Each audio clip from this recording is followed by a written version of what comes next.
Praise the lord. ದೇವರ ಪರಿಶುದ್ಧ ನಾಮಕ್ಕೆ ಸ್ತೋತ್ರವಾಗಲಿ. ನಿಮ್ಮೆಲ್ಲರಿಗೂ ಕರ್ತನಾದ ಯೇಸು ಕ್ರಿಸ್ತನ ನಾಮದಲ್ಲಿ ನನ್ನ ಪ್ರೀತಿಯ ವಂದನೆಗಳನ್ನು ನಾನು ತಿಳಿಯಪಡಿಸ್ತೇನೆ. ಮತ್ತೊಮ್ಮೆ ಸತ್ಯಧ್ವನಿ ಎಂಬುವಂಥ ಈ ಪ್ರಾರ್ಥನಾ ಕಾರ್ಯಕ್ರಮಕ್ಕೆ ನಿಮ್ಮೆಲ್ಲರನ್ನು ಪ್ರೀತಿಯಿಂದ ಯೇಸು ಕ್ರಿಸ್ತನ ನಾಮದಲ್ಲಿ ನಾನು ಆಹ್ವಾನಿಸುತ್ತೇನೆ. ಸತ್ಯಧ್ವನಿ ಎಂಬುವಂಥ ಈ ಕಾರ್ಯಕ್ರಮ end time full gospel harvesters India Udupi ಮತ್ತು ಮಂಗಳೂರು ಸಭೆಗಳ ವತಿಯಿಂದ ಪ್ರಸಾರವಾಗುವಂಥದ್ದಾಗಿರ್ತೈತೆ. ಈ ನಮ್ಮ ಸಭೆಯಿಂದ ಪ್ರಸಾರವಾಗುವಂಥ ದೇವರ ವಾಕ್ಯ ಸಂದೇಶಗಳು ನಿಮಗೆ ಹೆಚ್ಚಾಗಿ ಲಭ್ಯವಾಗಬೇಕಾದರೆ ಪಾಸ್ಟರ್ ಎಂ ಪಾಲ್ ಪ್ರವೀಣ್ ಎಂಬಂಥ ಫೇಸ್ಬುಕ್ ಪೇಜ್ ಇದೆ ಮತ್ತು ಯೂಟ್ಯೂಬ್ ಚಾನಲ್ ಇದೆ. ನೀವು ಯೂಟ್ಯೂಬ್ ಚಾನಲನ್ನು ಸಬ್ಸ್ಕ್ರೈಬ್ ಮಾಡಿ, ಫೇಸ್ಬುಕ್ ಪೇಜನ್ನು ಲೈಕ್ ಮಾಡಿ, ಫಾಲೋ ಮಾಡುವಂಥದ್ದಾದರೆ ಈ ಸಂದೇಶಗಳು ಹೆಚ್ಚಾಗಿ ನಿಮಗೆ ದೊರಕುವಂಥವಾಗಿರ್ತವೆ. ಅಷ್ಟು ಮಾತ್ರವಲ್ಲ, ನಿಮಗೇನಾದರೂ ಪ್ರಾರ್ಥನಾ ಸಹಾಯ, ದೇವರ ವಾಕ್ಯ ಸಂಬಂಧಪಟ್ಟ ಆಲೋಚನೆಗಳು ಬೇಕಾದಲ್ಲಿ ಟಿ ವಿ ಪರದೆ ಮೇಲೆ ಕಾಣ್ತಿರುವಂಥ ಫೋನ್ ನಂಬರನ್ನು ಸಂಪರ್ಕಿಸಬಹುದು. ಪವಿತ್ರಾತ್ಮನ ಸಹಾಯದಿಂದ ಆದಷ್ಟು ಸಹಾಯ ಮಾಡಲಿಕ್ಕೆ ಸಿದ್ಧರಿದ್ದೇವೆ ಎಂಬುದನ್ನು ಹೇಳಲಿಕ್ಕೆ ನಾನು ಇಷ್ಟಪಡ್ತೇನೆ. ಹಲ್ಲೆಲೂಯಾ. ದೇವರ ನಾಮಕ್ಕೆ ಸ್ತೋತ್ರ. ನಾವು ದೇವರ ವಾಕ್ಯವನ್ನು ಧ್ಯಾನ ಮಾಡೋಣ. ಕಳೆದ ವಾರ ನಾನೊಂದು ಸಂಗತಿಯನ್ನು ಒಂದು ವಿಷಯದ ಬಗ್ಗೆ ಮಾತಾಡಲಿಕ್ಕೆ ನಾನು ಪ್ರಾರಂಭಿಸಿದೆ. ಅದೇನೆಂದರೆ, ದೇವರ ಮಕ್ಕಳಾದ ನಾವು ಈ ಲೋಕದಲ್ಲಿ ದೊರೆತನ ಮಾಡುವವರಾಗುವಂತೆ ದೇವರು ನಮ್ಮನ್ನು ಸೃಷ್ಟಿ ಮಾಡಿದ್ದಾನೆ ಮತ್ತು ಆಶೀರ್ವಾದ ಮಾಡಿದ್ದಾನೆ ಎಂಬುದಾಗಿ. ಆದಿಕಾಂಡ 1ನೇ ಅಧ್ಯಾಯ 26ರಿಂದ 28ನೇ ವಚನ ತನಕ ನಾವು ನೋಡುವಾಗ 26ನೇ ವಚನ ಆತನ ಆಲೋಚನೆಯನ್ನು ಹೇಳ್ತೈತೆ, ನಮ್ಮನ್ನು ಉಂಟು ಮಾಡುವುದರಲ್ಲಿ. 27ನೇ ವಚನ ನಮ್ಮನ್ನು ಉಂಟು ಮಾಡಿರುವಂಥದ್ದನ್ನು ಹೇಳ್ತೈತೆ. 28ನೇ ವಚನ ಉಂಟು ಮಾಡಲ್ಪಟ್ಟ ನಮ್ಮ ಮೇಲೆ ಆತನು ನುಡಿದಂಥ ಆಶೀರ್ವಾದ ವಚನವನ್ನು ಹೇಳುವಂಥದ್ದಾಗಿರ್ತೈತೆ. ನಾವು ನೋಡ್ತೇವೆ 26ನೇ ವಚನದಲ್ಲಿ, ಆಮೇಲೆ ದೇವರು ನಮ್ಮ ಸ್ವರೂಪದಲ್ಲಿ ನಮ್ಮ ಹೋಲಿಕೆಗೆ ಸರಿಯಾಗಿ ಮನುಷ್ಯರನ್ನು ಉಂಟು ಮಾಡೋಣ ಅಂದನು ಎಂಬುದಾಗಿ. ಅವರು ಮತ್ತು ಭೂಮಿಯ ಮೇಲೆಲ್ಲ ದೊರೆತನ ಮಾಡಲಿ ಎಂಬುದಾಗಿ ಅಂದನು ಎಂಬುದಾಗಿ.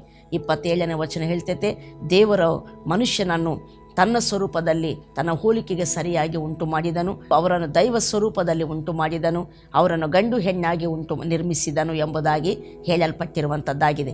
28ನೇ ವಚನದಲ್ಲಿ, ಮನುಷ್ಯನನ್ನು ಉಂಟು ಮಾಡಿದ ಮೇಲೆ ಅವರನ್ನು ಆಶೀರ್ವದಿಸಿ ಹೀಗಂದನು, ನೀವು ಬಹುಸಂತಾನವುಳ್ಳವರಾಗಿ ಹೆಚ್ಚಿರಿ ಎಂಬುದಾಗಿ, ಎಲ್ಲವನ್ನು ಭೂಮಿಯನ್ನೆಲ್ಲ ತುಂಬಿಕೊಂಡು ವಶ ಮಾಡಿಕೊಳ್ಳಿರಿ ಎಂಬುದಾಗಿ, ಭೂಮಿ ಮೇಲಿರುವಂಥ ಎಲ್ಲದರ ಮೇಲೆ ದೊರೆತನ ಮಾಡಿರಿ ಎಂಬುದಾಗಿ ಆಶೀರ್ವಾದ ಮಾಡಿದನು ಎಂಬುದಾಗಿ. ಹೀಗೆ ದೇವರು ಮನುಷ್ಯನನ್ನು ದೊರೆತನ ಮಾಡುವುದಕ್ಕಾಗಿ, ಆಳ್ವಿಕೆ ಮಾಡುವುದಕ್ಕಾಗಿ ಉಂಟು ಮಾಡಿದ್ದಾನೆ ಎಂಬುವಂಥ ಸತ್ಯ ಆದಿಕಾಂಡ 1ನೇ ಅಧ್ಯಾಯ 26ರಿಂದ 28ನೇ ವಚನದಲ್ಲಿ ನಮಗೆ ಗೊತ್ತಾಗುವಂಥದ್ದಾಗಿರ್ತೈತೆ. ಬಟ್ ಹೀಗಿದ್ದಾಗ್ಯೂ ಸಹ ಮನುಷ್ಯನು ಪಾಪ ಮಾಡಿದ, ದೇವರಿಗೆ ವಿರೋಧವಾಗಿ ತಿನ್ನಬಾರದು ಎಂಬುದಾಗಿ ಹೇಳಿರುವಂಥ ಮರದ ಹಣ್ಣನ್ನು ತಿಂದ, ಇದರ ದೆಸೆಯಿಂದ ದೈವ ಸಂಬಂಧದಿಂದ ದೂರವಾದ, ದೇವರ ಸಂಬಂಧದಿಂದ ದೂರವಾದ, ದೇವರಿಂದ ತೊಲಗಿ ಹೋದ, ದೈವ ಮಹಿಮೆಯಿಂದ ಬಿದ್ದು ಹೋದ ಎಂಬುದಾಗಿ ದೇವರ ವಾಕ್ಯ ಹೇಳುವಂಥ ಸಂಗತಿಗಳನ್ನು ನಾವು ನೋಡಿದೆವು. ಹೀಗೆ ಬಿದ್ದು ಹೋದ ಮನುಷ್ಯನನ್ನು ಹಾಗೆ ನಾಶವಾಗಲಿಕ್ಕೆ ದೇವರು ಬಿಡಲಿಲ್ಲ. ದೇವರ ವಾಕ್ಯ ಹೇಳ್ತೈತೆ, ದೇವರು ಮನುಷ್ಯನನ್ನು, ಲೋಕವನ್ನು ಎಷ್ಟೋ ಪ್ರೀತಿ ಮಾಡಿ ತನ್ನ ಒಬ್ಬನೇ ಮಗನನ್ನು ಕೊಟ್ಟನು, ಆತ ನಂಬುವ ಒಬ್ಬನಾದರೂ ನಾಶವಾಗದೆ ನಿತ್ಯ ಜೀವವನ್ನು ಪಡೆಯಬೇಕೆಂಬುದಾಗಿ ಆತನನ್ನು ಕೊಟ್ಟನು ಎಂಬುದಾಗಿ ಸತ್ಯವೇದ ಹೇಳ್ತೈತೆ. ಮನುಷ್ಯನು ತಪ್ಪು ಮಾಡಿದಾಗ್ಯೂ ಅಥವಾ ದೇವರಿಂದ ದೂರವಾದಾಗ್ಯೂ ಮನುಷ್ಯನ ಮೇಲೆ ದೇವರಿಗಿರುವಂಥ ಪ್ರೀತಿ ಬದಲಾಗಲಿಲ್ಲ, ಮನುಷ್ಯನ ಮೇಲೆ ದೇವರ ಆಶೀರ್ವಾದ ವಚನ ಬದಲಾಗಲಿಲ್ಲ, ಮನುಷ್ಯನ ಮೇಲೆ ದೇವರಿಗಿರುವಂಥ ಉದ್ದೇಶ, ಆಲೋಚನೆ ಬದಲಾಗಲಿಲ್ಲ. ಅದು ಸ್ಥಿರವಾಗಿಯೇ ಇರುವಂಥದ್ದಾಗಿದೆ ಎಂಬುದಾಗಿ. ಆದ್ದರಿಂದಲೇ ಮನುಷ್ಯನನ್ನು ತಿರುಗಿ ತನ್ನ ಸಾನ್ನಿಧ್ಯಕ್ಕೆ ಸೇರಿಸಿ, ತನ್ನ ಮಹಿಮೆಯಿಂದ ತುಂಬಿಸಿ, ತನ್ನ ಆಶೀರ್ವಾದದಲ್ಲಿ ನಡೆಯುವುದಕ್ಕಾಗಿ ದೇವರು ಒಂದು ಕಾರ್ಯವನ್ನು ಮಾಡಿದ. ಅದೇನೆಂದರೆ, ದೇವರು ತಾನೇ, ವಾಕ್ಯವೆಂಬಾತನೇ, ದೇವರಾಗಿರುವ ಆತನೇ ಈ ಲೋಕಕ್ಕೆ ಮನುಷ್ಯನಾಗಿ ಬಂದನು ಎಂಬುದಾಗಿ ಸತ್ಯವೇದ ಹೇಳುವಂಥದ್ದಾಗಿದೆ. ಯಾಕೆ ದೇವರು ಮನುಷ್ಯನಾಗಿ ಬಂದನು ಅಂದರೆ, ನಾವು ಮನುಷ್ಯರು ನಮ್ಮನ್ನು ಮತ್ತು ಬಿಡುಗಡೆ ಮಾಡಬೇಕು ಪಾಪದಿಂದ, ಸೈತಾನನ ಬಂಧನದಿಂದ, ಎಲ್ಲ ಮೋಸಗಳಿಂದ, ನಮ್ಮನ್ನು ನರಕದಿಂದ ನಮ್ಮನ್ನು ಬಿಡುಗಡೆ ಮಾಡಬೇಕಂದ್ರೆ ಆತನು ಮನುಷ್ಯನಾಗುವ ಅವಶ್ಯಕತೆ ಇತ್ತು ಎಂಬುದಾಗಿ ದೇವರ ವಾಕ್ಯ ಹೇಳುವಂಥದ್ದಾಗಿರ್ತೈತೆ. ಆದ್ದರಿಂದ ಆತನು ಮನುಷ್ಯನಾಗಿ ಈ ಲೋಕಕ್ಕೆ ಬಂದ. ಆತನು ಕಲ್ವಾರಿ ಶಿಲುಬೆಯಲ್ಲಿ ನಮ್ಮ ಪಾಪಗಳ ಪರಿಹಾರಕ್ಕಾಗಿ ತನ್ನ ರಕ್ತವನ್ನು ಸುರಿಸಿದ, ಪ್ರಾಣವನ್ನು ಕೊಟ್ಟ, 3ನೇ ದಿವಸ ಮರಣವನ್ನು ಜಯಿಸಿ ಆತನು ಎದ್ದು ಬಂದ ಆತನಾಗಿದ್ದಾನೆ. ಈ 3 ಸಂಗತಿಗಳು, ರಕ್ತ ಸುರಿಸಿರುವಂಥದ್ದು, ಪ್ರಾಣ ಕೊಟ್ಟಿರುವಂಥದ್ದು, ಆತನ ಪುನರುತ್ಥಾನ, ಮರಣದಿಂದ ಎದ್ದು ಬಂದಿರುವಂಥ ಈ 3 ಸಂಗತಿಗಳು ನಮ್ಮ ಪರಿಪೂರ್ಣ ರಕ್ಷಣೆಯನ್ನು ಮತ್ತು ಸಾಧಿಸಿರುವಂಥದ್ದು ಕಂಡು ಬರುವಂಥದ್ದಾಗಿರ್ತೈತೆ. ಆತನ ರಕ್ತ ನಮ್ಮ ಪಾಪಗಳನ್ನು ಪರಿಹರಿಸಿ ಶುದ್ಧಿ ಮಾಡಿರುವಂಥದ್ದಾಗಿದೆ. ಆತನ ಮರಣ ನಮ್ಮನ್ನು ಪಾಪದ ವಶದಿಂದ ಬಿಡುಗಡೆ ಮಾಡಿರುವಂಥದ್ದಾಗಿದೆ.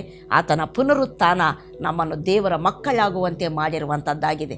ಅದಕ್ಕೆ ನಾವು ಮತ್ತಷ್ಟು ಮಾತ್ರವಲ್ಲ, ಈ ಕಾರ್ಯವನ್ನು ನಮಗೋಸ್ಕರ ಮಾಡಿರುವಂಥ ಯೇಸುವನ್ನು ಯಾರು ನಂಬುತ್ತಾರೋ, ಯಾರು ಆತನನ್ನು ಅಂಗೀಕಾರ ಮಾಡ್ತಾರೋ, ಆತನನ್ನು ಒಪ್ಪಿಕೊಳ್ತಾರೋ, ದೇವರ ವಾಕ್ಯ ಹೇಳ್ತೈತೆ ಅವರಿಗೆ ದೇವರ ಮಕ್ಕಳ ಅಧಿಕಾರವು ಕೊಡಲ್ಪಟ್ಟಿತು ಎಂಬುದಾಗಿ. ಯೋಹಾನನ ಸುವಾರ್ತೆ 1ನೇ ಅಧ್ಯಾಯ 12ನೇ ವಚನದಲ್ಲಿ ನಾವು ನೋಡ್ತೇವೆ, ಯಾರ್ಯಾರು ಆತನನ್ನು ಅಂಗೀಕರಿಸಿದರು, ಅಂದರೆ ಆತನ ಹೆಸರಿನಲ್ಲಿ ನಂಬಿಕಿಟ್ಟರು, ಅವರೆಲ್ಲರಿಗೂ ದೇವರ ಮಕ್ಕಳಾಗುವ ಅಧಿಕಾರ ಕೊಟ್ಟನು ಎಂಬುದಾಗಿ. ದೇವರ ಮಕ್ಕಳಾಗುವ ಅಧಿಕಾರ ಕೊಟ್ಟನು ಅಂತ ಹೇಳುವಾಗ ದೇವರ ಮಕ್ಕಳ ಅಧಿಕಾರ ಕೊಡಲ್ಪಟ್ಟಿತು ಎಂಬುದಾಗಿ. ಯಾಕಂದರೆ ಯಾರ್ಯಾರು ಯೇಸು ಸ್ವಾಮಿಯನ್ನು ಅಂಗೀಕರಿಸ್ತಾರೋ, ಆತನು ನನ್ನ ರಕ್ಷಣಾ ಕಾರ್ಯವನ್ನು ಮಾಡಿದ ನನ್ನ ಕರ್ತನ ಎಂಬುದಾಗಿ ಒಪ್ಪಿಕೊಳ್ತಾರೋ, ದೇವರ ವಾಕ್ಯ ಹೇಳ್ತೈತೆ ಅವರೆಲ್ಲರೂ ದೇವರ ಮಕ್ಕಳಾಗ್ತಾರೆ ಎಂಬುದಾಗಿ, ಮಕ್ಕಳ ಅಧಿಕಾರವನ್ನು ಹೊಂದುತ್ತಾರೆ ಎಂಬುದಾಗಿ ಸತ್ಯವೇದ ಹೇಳುವಂಥದ್ದಾಗಿರ್ತೈತೆ. ಆದ್ದರಿಂದ ಯೇಸು ಸ್ವಾಮಿನ ಯಾರು ನಂಬಿದ್ದಾರೋ ಅವರೆಲ್ಲರೂ ದೇವರ ಮಕ್ಕಳಾಗಿದ್ದೀರಾ. ಈ ಕಾರ್ಯಕ್ರಮವನ್ನು ಯಾರು ನೋಡ್ತಾ ಇದ್ದೀರೋ, ಕೇಳ್ತಾ ಇದ್ದೀರೋ, ಆ ಎಲ್ಲ ನನ್ನ ಪ್ರಿಯರಿಗೆ ನಾನು ಹೇಳುವಂಥದ್ದಾದರೆ, ನೀವು ಕ್ರಿಸ್ತನಲ್ಲಿ ನಂಬಿಕಿಟ್ಟವರಾದರೆ, ಯೇಸುವನ್ನು ನಿಮ್ಮ ಸ್ವಂತ ರಕ್ಷಕರಾಗಿ ಸ್ವೀಕಾರ ಮಾಡಿಕೊಂಡಿರುವಂಥದ್ದಾದರೆ, ಆತನ ಹೆಸರನ್ನು ಮತ್ತು ನೀವು ನಂಬಿರುವಂಥದ್ದಾದರೆ, ದೇವರ ವಾಕ್ಯ ಹೇಳ್ತೈತೆ ನೀವು ದೇವರ ಮಕ್ಕಳು ಆಗಿದ್ದೀರಿ ಎಂಬುದಾಗಿ. ನೀವು ದೇವರ ಮಕ್ಕಳು ಆಗಿದ್ದೀರಿ ಎಂಬುದಾಗಿ ನಾವು ನೋಡ್ತೇವೆ. ಯೋಹಾನನ ಸುವಾರ್ತೆ 1ನೇ ಅಧ್ಯಾಯ 13ನೇ ವಚನ ಹೇಳ್ತೈತೆ, ನಾವು ರಕ್ತ ಮಾಂಸದಿಂದಾಗಲಿ, ಮನುಷ್ಯ ಇಚ್ಛೆ ಅಂದರೆ ಕಾಮೇಚ್ಛೆದಿಂದಾಗಲಿ, ಪುರುಷ ಸಂಕಲ್ಪದಿಂದಾಗಲಿ ಅವರು ಹುಟ್ಟಿದವರಲ್ಲ, ಅವರು ದೇವರಿಂದಲೇ ಹುಟ್ಟಿದವರು ಎಂಬುದಾಗಿ. ಯಾರು ಯೇಸುವನ್ನು ನಂಬಿದ್ದಾರೋ ಅವರು ದೇವರ ಮಕ್ಕಳು, ದೇವರಿಂದಲೇ ಹುಟ್ಟಿದವರು, ದೇವರ ಸಂತಾನದವರು ಎಂಬುದಾಗಿ ಸತ್ಯವೇದ ಹೇಳುವಂಥದ್ದಾಗಿರ್ತೈತೆ. ಆದ್ದರಿಂದ ನಿಮಗೆ ನಾನು ಹೇಳುವಂಥದ್ದೇನೆಂದರೆ, ನೀವು ಕ್ರಿಸ್ತನಲ್ಲಿ ನಂಬಿಕಿಟ್ಟವರಾಗಿದ್ದೀರಾ, ಹಾಗಾದರೆ ನೀವು ದೇವರ ಮಕ್ಕಳು, ದೇವರಿಂದ ಹುಟ್ಟಿದವರಾಗಿದ್ದೀರಿ ಎಂಬುದಾಗಿ. ಹೀಗೆ ದೇವರ ಮಕ್ಕಳಾಗಿರುವ ನಾವು ಯಾರಾಗಿದ್ದೇವೆ, ನಮ್ಮಲ್ಲಿ ಎಂಥ ಮಹಿಮೆ ಇದೆ, ಎಂಥ ಆಶೀರ್ವಾದಕ್ಕೆ ಬಾಧ್ಯರಾಗಿದ್ದೇವೆ, ಎಂಥ ಜಯಗಳನ್ನು ನಾವು ನೋಡುವವರಾಗಿರ್ತೇವೆ, ಎಂಥ ಜಯ ಜೀವಿತ ನಮಗೆ ಇದೆ, ಎಂಥ ಮಹಿಮೆಯುಳ್ಳ ಜೀವಿತ ನಮಗಿದೆ ಎಂಬುದಾಗಿ ಸತ್ಯವೇದ ನಮಗೆ ಹೇಳುವಂಥದ್ದಾಗಿರ್ತೈತೆ. ಆದ್ದರಿಂದ ದೇವರ ಮಕ್ಕಳಾಗಿರುವ ನಿಮ್ಮ ಮಹಿಮೆ ಏನೋ, ನಿಮ್ಮ ಸ್ವಾಸ್ಥ್ಯದ ಮಹಿಮಾತಿಶಯವು ಏನಾಗಿದೆಯೋ, ನಿಮ್ಮ ಭವಿಷ್ಯತ್ತು ಎಂಥ ಮಹಿಮಕರವಾಗಿದೆಯೋ, ಎಂಥ ಜಯಗಳು ನಿಮಗಾಗಿ ಕಾದಿರಿಸಲ್ಪಟ್ಟಿದ್ದಾವೋ ನೀವು ತಿಳಿಯಲೇಬೇಕಾದ ಸಂಗತಿಯಾಗಿದೆ. ಆದ್ದರಿಂದ ದೇವರ ಮಕ್ಕಳಾಗಿರುವ ನೀವುಗಳು ದೇವರ ವಾಕ್ಯವನ್ನು ಸತತವಾಗಿ ಕೇಳಬೇಕು. ಸುಮ್ಮನೆ ಏನೋ ಆಶೀರ್ವಾದ ಈ ಲೋಕದಲ್ಲಿ ಏನೋ ಸಂಗತಿಗಳಾಗಬೇಕು ಅಥವಾ ಹೋಗಬೇಕು, ಅದಕ್ಕಾಗಿ ಒಂದು ಪ್ರಾರ್ಥನೆ ಮಾಡಿದರೆ ವಾಕ್ಯ ಕೇಳಿದರೆ ಆಗಿಬಿಡ್ತೈತೆ ಅಂತೇಳಿ ಬಿಟ್ಟು ಆ ರೀತಿ ಮನೋಭಾವನದಿಂದ ಓದಬೇಡ್ರಿ. ದೇವರ ವಾಕ್ಯ ಓದುವಾಗ ಈ ವಾಕ್ಯದಲ್ಲಿ ನಿಮ್ಮ ಒಂದು ನೀವು ಯಾರಾಗಿದ್ದೀರಿ, ನಿಮ್ಮ ಮಹಿಮೆ ಎಷ್ಟು ದೊಡ್ಡದು, ನಿಮಗಿರುವಂಥ ಭವಿಷ್ಯತ್ ಎಷ್ಟು ಉನ್ನತವಾಗಿದೆ, ನಿಮ್ಮ ಈ ಲೋಕದ ಸಮಸ್ಯೆಗಳ ಮೇಲೆ ನೀವೆಷ್ಟು ಜಯಶಾಲಿಗಳಾಗಿ ದೇವರು ನಿಮ್ಮನ್ನು ಆಶೀರ್ವಾದ ಮಾಡಿದ್ದಾನೆ, ಎಂಥ ಜಯಗಳು ನಿಮಗೋಸ್ಕರ ಕಾದಿರಿಸಲ್ಪಟ್ಟಿದ್ದಾವೆ, ಎಂಥ ಮಹಿಮೆಯ ಜೀವಿತ ನಿಮಗಿದೆ ಎಂಬುದು ಈ ವಾಕ್ಯದಲ್ಲಿ ಬರೆಯಲ್ಪಟ್ಟಿದೆ. ಅದನ್ನು ತಿಳಿದುಕೊಳ್ಳುವುದಕ್ಕಾಗಿ ನೀವು ಸತ್ಯವೇದವನ್ನು ಓದಬೇಕು. ಅದನ್ನು ತಿಳಿದುಕೊಳ್ಳುವುದಕ್ಕಾಗಿ ದೇವರ ವಾಕ್ಯ ಸಂದೇಶಗಳನ್ನು ನೀವು ಕೇಳುವಂಥವರಾಗಿರಬೇಕು. ಅದನ್ನು ತಿಳಿಯುವುದಕ್ಕಾಗಿ ನಿಮ್ಮ ಸ್ಥಾನಿಕ ಸಭೆಗೆ ನೀವು ತಪ್ಪದೆ ಪ್ರತಿ ಭಾನುವಾರ ನೀವು ಅಟೆಂಡ್ ಆಗಲೇಬೇಕು. ಮತ್ತು ಅಷ್ಟು ಮಾತ್ರವಲ್ಲ, ಸಭೆಯಾಗಿ ಕೂಡಿಕೊಳ್ಳುವಂಥ ಮತ್ತು ನಿಮ್ಮ ಸಭೆಯಲ್ಲಿರುವಂಥ ಕಾರ್ಯಕ್ರಮಗಳಿಗೆ ನೀವು ತಪ್ಪದೆ ಮತ್ತು ಪಾಲ್ಗೊಳ್ಳುವುದಕ್ಕೆ ನೀವು ಪೂರಾ ಪ್ರಯಾಸ ಪಡುವಂಥವರಾಗಿರಬೇಕು. ಕಾರಣವೇನೆಂದರೆ, ನೀವು ಹೀಗೆ ದೇವರ ವಾಕ್ಯ ಸಂದೇಶಗಳನ್ನು ನಿಮ್ಮ ಸಭೆಗಳಲ್ಲಾಗುವಂಥ ಕೂಟಗಳಲ್ಲಿ ನೀವು ಸತತವಾಗಿ ಅಟೆಂಡ್ ಆಗುವುದರಿಂದ ನೀವು ದೇವರ ವಾಕ್ಯ ಸಂದೇಶಗಳನ್ನು ಹೆಚ್ಚಾಗಿ ನೀವು ಕೇಳ್ತಾ ಹೋಗ್ತೀರಾ. ಅದರಲ್ಲಿ ನೀವು ದೇವರ ಮಕ್ಕಳಾಗಿರುವ ನಿಮ್ಮ ಮಹಿಮೆ ಏನೋ, ನಿಮಗಿರುವ ಅಧಿಕಾರ ಎಷ್ಟು ದೊಡ್ಡದೋ, ನಿಮಗಿರುವಂಥ ಆಧಿಪತ್ಯವೇನೋ, ನಿಮಗಿರುವಂಥ ಜಯಗಳು ಏನೋ ನಿಮಗೆ ಸ್ಪಷ್ಟವಾಗಿ ದೇವರ ವಾಕ್ಯ ತಿಳಿಸುವಂಥದ್ದಾಗಿರ್ತೈತೆ. ಅದಕ್ಕೆ ವಾಕ್ಯ ಕೇಳುವಾಗ ಓದುವಾಗ ಏನೋ ಒಬ್ಬರು ಹೇಳ್ತಾ ಇರ್ತಾರೆ, ನಾನು ಕೇಳ್ತಾ ಇರ್ತೇನೆ, ಅದು ಆ ಸ್ವರ ಕೇಳ್ತಾ ಇದ್ದರೆ ಏನೋ ಒಳ್ಳೆಯದಾಗ್ತೈತೆ, ಆ ರೀತಿ ಮನೋಭಾವನೆ ಕೇಳಬೇಕು. ಖಂಡಿತ ದೇವರ ವಾಕ್ಯ ಅದು ನಮಗೆ ಒಳ್ಳೆಯದನ್ನು ಮಾಡ್ತೈತೆ, ಇಲ್ಲ ಅಂತ ನಾನು ಹೇಳಲ್ಲ. ಬಟ್ ಆದರೆ ವಾಕ್ಯ ನಿನ್ನ ಕುರಿತು, ನಿನ್ನ ಮಹಿಮೆ ಕುರಿತು, ನಿನ್ನ ಜಯಗಳ ಕುರಿತು, ದೇವರ ಮಕ್ಕಳಾಗಿರುವ ನಿಮ್ಮ ಅಧಿಕಾರದ ಕುರಿತು ತಿಳಿಸುವಂಥದ್ದಾಗಿರ್ತೈತೆ. ತಿಳಿಯುವುದಕ್ಕಾಗಿ ವಾಕ್ಯ ಓದಿರಿ. ಈ ರೀತಿ ದೈವ ಜ್ಞಾನದಲ್ಲಿ ನೀವು ಅಭಿವೃದ್ಧಿ ಹೊಂದುವಂಥವರಾಗಿರಬೇಕು. ಯಾವಾಗಾದರೆ ಆ ದೈವ ಜ್ಞಾನದಲ್ಲಿ ನೀವು ಅಭಿವೃದ್ಧಿ ಹೊಂದುತ್ತೀರೋ ನಿಮ್ಮ ಜೀವನ ಇದ್ದ ಹಾಗೆ ಇರುವುದಿಲ್ಲ. ನಾವು ಪ್ರತಿ ಸಾರಿ ಅಯ್ಯೋ ಈ ಕಷ್ಟ ಬಂತು, ಅಯ್ಯೋ ದೇವರೇ ಸಹಾಯ ಮಾಡು, ನಮಗಾಗಿ ಪ್ರಾರ್ಥನೆ ಮಾಡಿರಿ, ಅದು ಕಷ್ಟ ಇದು ಕಷ್ಟ, ಈ ರೀತಿ ಇರುವುದಿಲ್ಲ. ಯಾವ ಕಷ್ಟ, ಏನು ಸಮಸ್ಯೆ, ಏನು ಶೋಧನೆ ಏನು ಬಂದರೂ ಸಹ ಅದನ್ನು ಜಯಿಸುವ ಮಾರ್ಗ ನಿಮಗೆ ಗೊತ್ತಿರ್ತೈತೆ, ಅದನ್ನು ಜಯಿಸುವಂಥ ಮಹಿಮೆ ನಿಮಗೆ ಪ್ರಕಟವಾಗಿರ್ತೈತೆ. ನೀವು ನೀವು ಆ ರೀತಿಯಲ್ಲಿ ಈ ಲೋಕದಲ್ಲಿ ಜಯಶಾಲಿಗಳಾಗಿ ನಡೀತೀರಾ. ಈ ಕತ್ತಲಲ್ಲಿರುವಂಥ ಅನೇಕ ಜನರಿಗೆ, ಸತ್ಯ ಗೊತ್ತಿಲ್ಲದಂತೆ ಕತ್ತಲಲ್ಲಿರುವಂಥ ಅನೇಕ ಜನರಿಗೆ ನೀವು ಆಶೀರ್ವಾದವಾಗಿ ಇರುವಂಥವರಾಗಿರ್ತೀರ. ಆದ್ದರಿಂದ ನೀವು ಯೇಸುವನ್ನು ನಂಬಿದವರಾದರೆ ದೇವರ ಮಕ್ಕಳಾಗಿದ್ದೀರಿ, ನೀವು ದೇವರಿಂದ ಹುಟ್ಟಿದವರಾಗಿದ್ದೀರಿ. ದೇವರ ಮಕ್ಕಳಾಗಿರುವ ನಿಮ್ಮಲ್ಲಿ ದೇವರ ಆತ್ಮನು ವಾಸ ಮಾಡ್ತಾ ಇದ್ದಾನೆ. ದೇವರ ಆತ್ಮನು ನಿಮ್ಮನ್ನು ನಗಿಸುವಾತನಾಗಿರ್ತಾನೆ. ದೇವರಿಗೆ ನೀವು ಮಕ್ಕಳಾಗಿದ್ದೀರಿ, ಆದ್ದರಿಂದ ದೇವರಿಗೆ ನೀವು ಬಾಧ್ಯರಾಗಿದ್ದೀರಿ, ಕ್ರಿಸ್ತನೊಂದಿಗೆ ನೀವು ಬಾಧ್ಯರಾಗಿದ್ದೀರಿ. ಹೀಗೆ ದೇವರ ಮಕ್ಕಳಿಗಿರುವ ಮಹಿಮೆ ಬಹಳ ದೊಡ್ಡದಾಗಿದೆ. ಅದನ್ನು ತಿಳಿಯಲು ಸತ್ಯವೇದವನ್ನು ಓದಿ, ಅದನ್ನು ತಿಳಿಯಲು ನಿಮ್ಮ ಸಭೆಗೆ ಮತ್ತು ನಿರತವಾಗಿ ನೀವು ಸಭೆಯ ಕಾರ್ಯಕ್ರಮಗಳಲ್ಲಿ, ಪ್ರಾರ್ಥನಾ ಕೂಟಗಳಲ್ಲಿ ಮತ್ತು ನೀವು ಭಾಗವಹಿಸಬೇಕೆಂಬುದಾಗಿ ನಾನು ನಿಮ್ಮನ್ನು ವಿನಂತಿಸಿಕೊಳ್ಳುತ್ತೇನೆ. ಹಲ್ಲೆಲೂಯಾ. ಹೀಗೆ ನೀವು ಮಾಡುವುದರಿಂದ ಸತ್ಯವು ನಿಮಗೆ ಪ್ರಕಟವಾಗುವಂಥದ್ದಾಗಿರ್ತದೆ. Price the lord. ಮತ್ತಷ್ಟು ಮಾತ್ರವಲ್ಲ, ನಾವು ನೋಡ್ತೇವೆ ದೇವರ ಮಕ್ಕಳಾಗುವ ಅಧಿಕಾರ ಎಂಬುದಾಗಿ. ಯಾಕೆ ದೇವರು ತನ್ನ ಮಕ್ಕಳನ್ನಾಗಿ ಮಾಡಿಕೊಂಡಿದ್ದಾನೆ? ಯಾಕಂದರೆ ನಾವು ಆತನ ಸ್ವರೂಪಿಗಳಾಗಿದ್ದೇವೆ. ಆತನ ಸೃಷ್ಟಿ, ಆತನಿಂದ ಉಂಟು ಮಾಡಲ್ಪಟ್ಟವರು, ಆತನ ಸ್ವರೂಪದಲ್ಲಿ ಉಂಟು ಮಾಡಲ್ಪಟ್ಟವರು, ಆತನ ಮಕ್ಕಳು ನಾವಾಗಿದ್ದೇವೆ. ನಾನು ಕಳೆದ ವಾರದಲ್ಲಿ ಹೇಳಿದ್ದೆ, ಯಾಕೆ ದೇವರು ತನ್ನ ಸ್ವರೂಪದಲ್ಲಿ ಉಂಟು ಮಾಡಿದ್ದಾನೆ ಅಂದರೆ, ಭೂಮಿ ಮೇಲೆ ಸೈತಾನನಿದ್ದಾನೆ. ಅವನು ಮನುಷ್ಯನನ್ನು ದೇವರ ಜ್ಞಾನದಿಂದ ತಪ್ಪಿಸಿ, ದೇವರ ಉದ್ದೇಶದಿಂದ ತಪ್ಪಿಸಿ, ಮನುಷ್ಯನನ್ನು ಸೋಲಿಸಿ ನಾಶಪಡಿಸಲು ಅವನು ಪ್ರಯತ್ನ ಮಾಡ್ತಾನೆ.